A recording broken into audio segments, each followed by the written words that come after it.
कराड शहरातून एक धक्कादायक बातमी समोर आली आहे.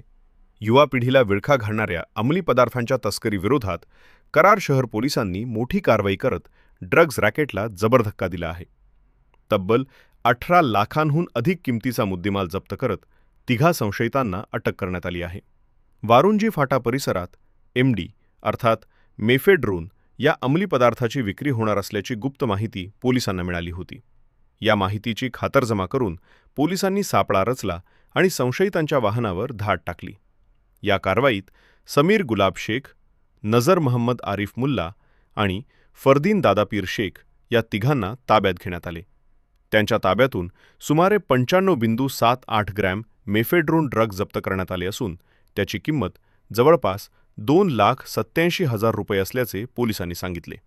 याशिवाय वाहन आणि इतर साहित्य असा एकूण 18 लाखांपेक्षा अधिक किमतीचा मुद्देमाल जप्त करण्यात आला आहे.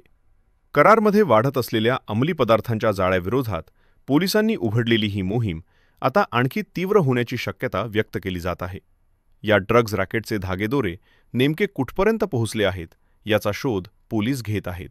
प्रगती टाइम्स न्यूजसाठी प्रदीप पाटील, कराड.